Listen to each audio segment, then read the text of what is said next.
Hello, aujourd'hui on plonge dans l'une des affaires les plus horribles de Californie. Au passage, s'abonner n'est pas un crime, alors abonne-toi sereinement.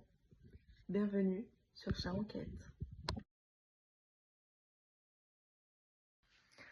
Imaginez un homme qui croyait que boire du sang humain pourrait le sauver et qui a tué pour ça.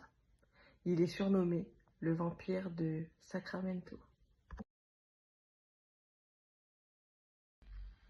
Dès son adolescence, il montrait des signes inquiétants de troubles mentaux comme la paranoïa, obsession pour le sang et comportements étranges. Ses proches le décrivaient comme fragile mais profondément perturbé et incapable de contrôler ses obsessions. Bienvenue dans l'affaire de Richard Chase.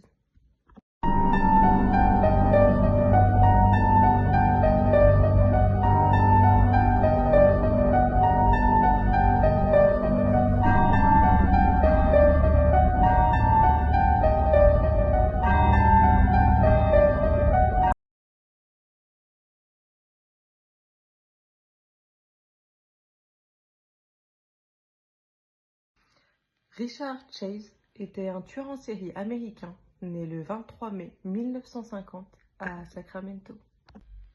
Il est connu sous le nom terrifiant de vampire de Sacramento.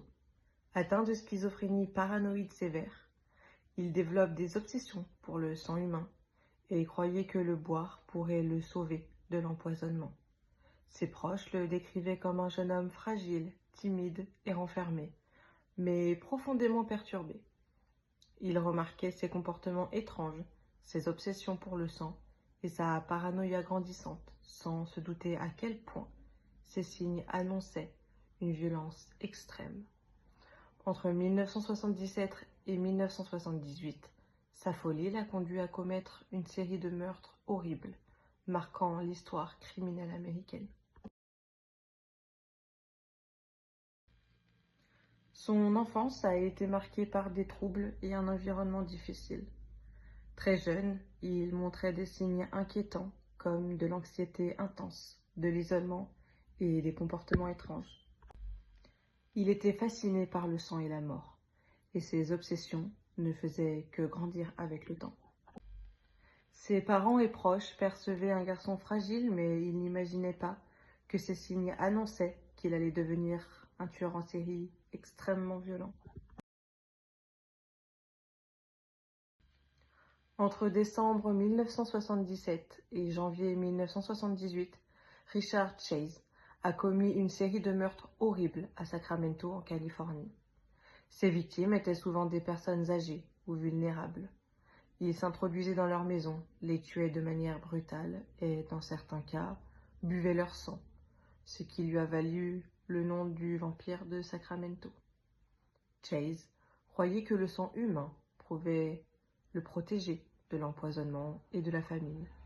Il laissait derrière lui des scènes macabres, comme des corps mutilés, parfois brûlés, et un chaos qui terrifiait les habitants. La police, d'abord dépassée, a fini par relier ces meurtres grâce à la similarité extrême de son mode opératoire.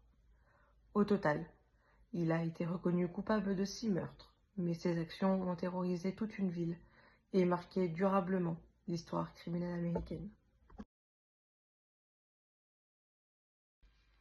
Richard Chase souffrait de schizophrénie paranoïde sévère et de troubles mentaux graves, ce qui expliquait ses actes terribles. Sa méthode était terrifiante et méthodique. Il ciblait surtout des personnes âgées ou vulnérables, souvent vivant seules, pour ne pas rencontrer de résistance. Il pénétrait dans les maisons sans effraction majeure, profitant de portes ouvertes ou de fenêtres peu sécurisées. Il tuait ses victimes avec des coups ou des armes à feu, puis les mutilait parfois. Certaines scènes étaient extrêmement macabres, laissant des traces de sang partout. Il buvait le sang de ses victimes, croyant que cela le protégerait de l'empoisonnement et le sauverait de la famine. Ses actes étaient guidés par des délires et hallucinations.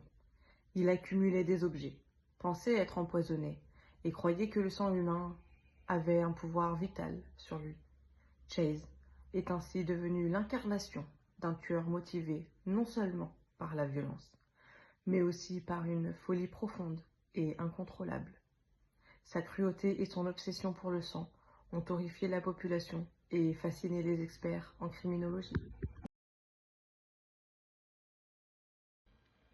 Après son arrestation en janvier 1978, Richard est rapidement placé en détention. Dès le début, son état mental devient un élément central de l'affaire.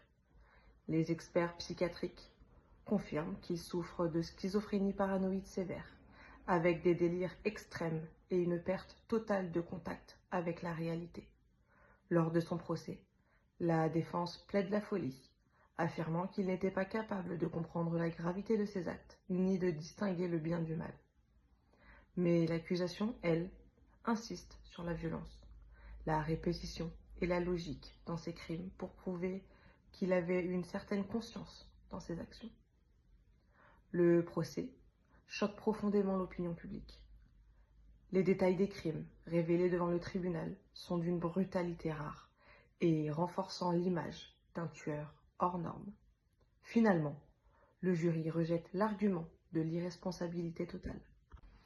Richard est reconnu coupable de 6 meurtres et condamné à la peine de mort en 1979, mais il ne sera jamais exécuté. En 1980, à seulement 29 ans, il est retrouvé mort dans sa cellule, après une surdose de médicaments, mettant fin à l'un des chapitres les plus terrifiants de l'histoire criminelle américaine. L'affaire Richard Chase reste l'une des plus glaçantes de l'histoire criminelle. Derrière l'horreur de ses actes se cache aussi la réalité d'une maladie mentale grave, mal comprise et insuffisamment prise en charge à l'époque. Ces crimes ont laissé une ville entière sous le choc et continuent encore aujourd'hui de fasciner autant qu'ils effraient. Car parfois, les monstres ne sortent pas de l'imaginaire. Ils existent bel et bien. C'est une affaire qui continue encore aujourd'hui de hanter les esprits. Et vous, que pensez-vous de cette affaire? N'hésitez pas à me donner votre avis dans les commentaires avec respect bien évidemment. Merci d'avoir regardé la vidéo jusqu'au bout et rejoignez la team Petit Enquêteur Passionné en vous abonnant. À bientôt!